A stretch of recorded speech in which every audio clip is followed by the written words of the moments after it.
Right, so one question that I get asked all the time is how exactly did I go from an underpaid intern at Intel earning 18k per year to a 7-figure business owner within the last 2 years? Now, my journey actually begins in high school where I was always trying to earn money, and I got a job from my uncle where, if you know how Asians work, yeah, you don't get paid in money, you get paid in kind words and experience for your CV. So that was my first job, which then transitioned into my first hustle, which was, as cliche as it sounds, selling sweets in high school. And I would pack my entire bag of sweets on a Monday. At the end of the day, it would be gone. And this was going really well for me. I was making 10, 20 pounds per day, which is excellent for somebody who's in year 8, 13 years old, around that. Making 20 pounds per day, 100 pounds per week at 12 years old. Mental. Until Mr. Muller, the PE teacher, ruined my dreams. He caught me selling some chewits and bang, that's my whole inventory.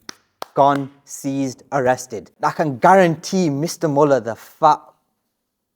I don't want to swear at him, man. I don't want to swear at him. Mr. Muller's fat ass was sat in his PE changing room, scanning them sweets by himself. And to this day, I've not forgiven him.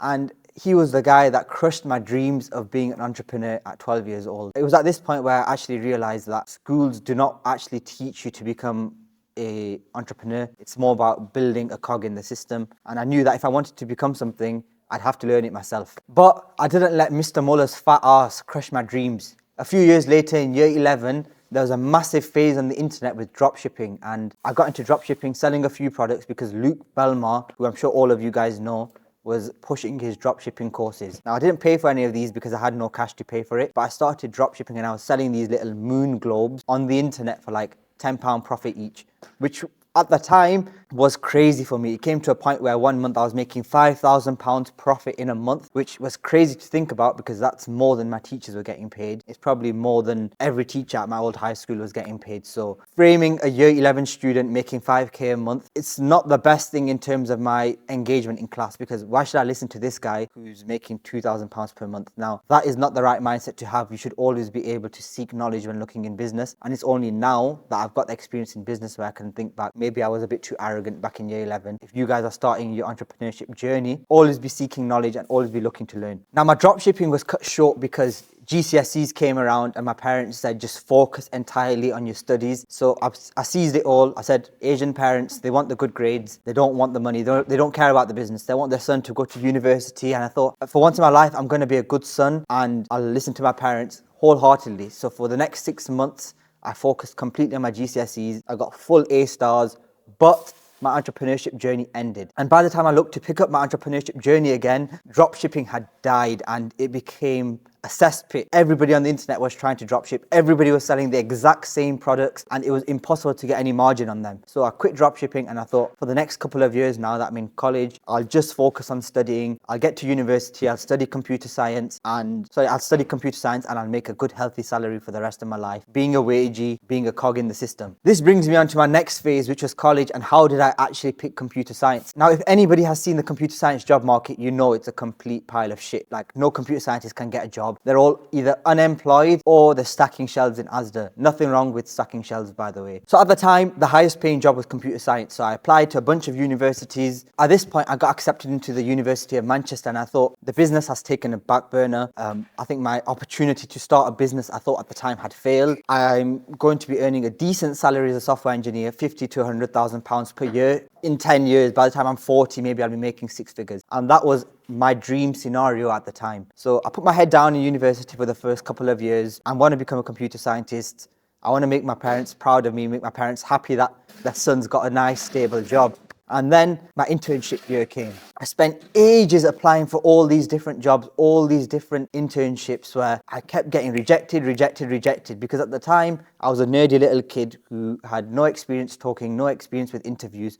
And I was frankly getting rejected. And getting rejected constantly can either do two things for you. It can either bring you down, knock down your confidence, or you're going to get up, build yourself and learn from your mistakes. I was the second type where I evolved. I found a new way to do interviews, and after about 6 months of trying, I got an internship at Intel. You might be thinking, Intel, massive company, massive blue chip company, multi-billion pound company. They must be paying you excellent, right? No, I was getting paid £18,000 per year to be a software engineer at Intel, one of the world's biggest tech companies. And it was at this point I realized I do not want to be a computer scientist. I do not want to be in this field for the rest of my life. Working at Intel wasn't completely all dull and gloom. The best part about it was I could work completely from home, completely remotely. This gave me an opportunity to start a business on the side. So 6 months in, I was thinking, I'm not doing enough with my time at Intel. I'm working from home. I'm spending most of the day with my feet up. I want this dream life ever since high school. Now is the perfect opportunity to get it. I've got 1 year of university after this placement year. I have to seize the opportunity. So I was looking around for side hustles, and then one of my friends actually came up to me and said, look, Yusuf, I've got Amazon FBA. Here's your thing. Let's do it together. Let's start a business. Let's start a business together, partnership kind of thing. And the most cliche quote that all the uncles like to say in the mosque is, every ship sails besides partnership. And just like all the uncles say, this was so spot on, because 2 days into this journey, my friend had already quit his entrepreneurship journey and he left it all to me. I knew nothing about Amazon at this point. I had to learn all by myself. So I joined a community of fellow Amazon sellers, and they were guiding each other. And the roadmap I followed, so to speak, was start off with retail arbitrage, where I would go to retail stores, scan items, which ones are profitable, which ones aren't. And a funny story is, at the time, I couldn't even drive. So I never had a driving license because of COVID. All the driving tests got cancelled, and then I never had the chance to pick it back up. So my dad was actually driving me everywhere, shop to shop. And big shout out to my dad, like I'd always say. He was there from the start, and now he's still in my business helping out to this day. And we'd go to all the shops, me and my dad, filling up entire trolleys of Barbie toys, because Barbie toys, if I bought them for 10 quid, I could sell them for 30 on Amazon.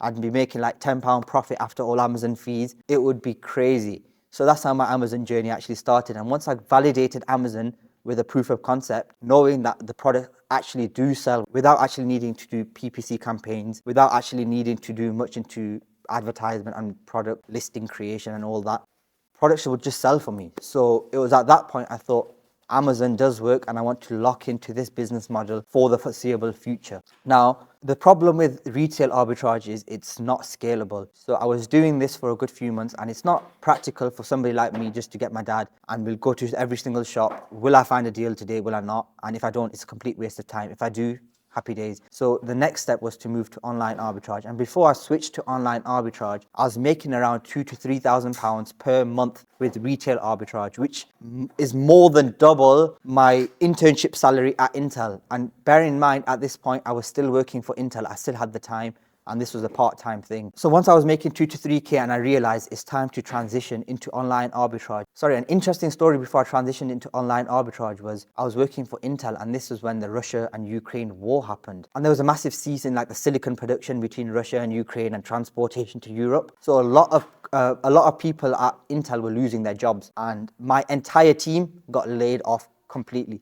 Guys that had been dedicating their entire life to this company, they got laid off overnight. And it made me think, these companies, they don't care about you. They only care about you as long as you're making them money, and the second that stops, you're gone. And I thought, do I want to work in this long term? No, I don't. I have to create something for myself. I have to create a business model that ultimately I'll be the boss of. So yeah, I started online arbitrage, and it's a similar concept. So instead of going to the retail stores to buy the products, I'd go to the online website equivalent. So for example, instead of visiting Home Bargains, I'd go onto the Home Bargains website, clearance section, scan through those items, which ones are profitable, which ones aren't profitable. Then I would buy these items. And this was excellent for me. Within a couple of months, I was making £5,000-6,000 profit per month, which was crazy, which is £70,000 per year if you think about it. And that was more than I would make as a software engineer, not just graduating university, but a software engineer who's been in the field for about 5 to 10 years. So I was making more than a senior software engineer whilst doing a side hustle for 1 year. Now, in this time, my internship came to an end. The reason I didn't get laid off was because I was on a fixed term contract. Now, once the internship ended, I had a few months between then and summer, which is when my final year of university would start. So I had a goal in mind, and that goal was I have to be making £10,000 per month before I finish university. And don't ask me why £10,000 per month. £10,000 just sounds nice. Everybody says 10K per month, and that's the goal for a lot of aspiring, blooming entrepreneurs. So 10K per month was my goal, and I put everything in the summer before university because I knew once I started university, my time would be strapped. I put everything in to achieve that goal. I joined my final year of university with a business, and at this point, this business was making around £7,000 to £8,000 per year. And I met my friends or peers who I hadn't seen in a year because everybody was on an internship year. And let me tell you, one interesting thing about meeting all these friends is nobody is happy for your success. Everybody was downplaying this business. And I wouldn't tell many people, but people would be asking, what are you doing? And they'd be nosy. And a couple of people would hear and eavesdrop into conversations. And people were just mocking me. This guy thinks he's the next Jeff Bezos. And no, it didn't feel good. But at the time, you've got to think about it. You're comparing yourself to people whose entire dream and ideology is about working for somebody. And their dream is to work for somebody for £4,000 per month. And at the time, I was making that in 2 weeks.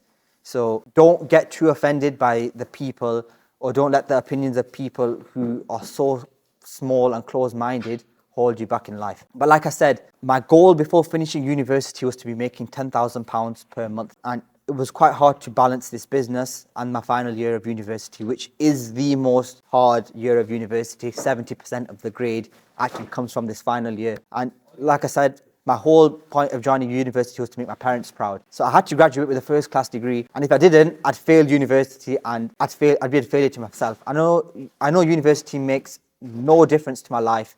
I've never used my degree. I've never applied for a job. Nobody even asks what university. Nobody cares about my degree.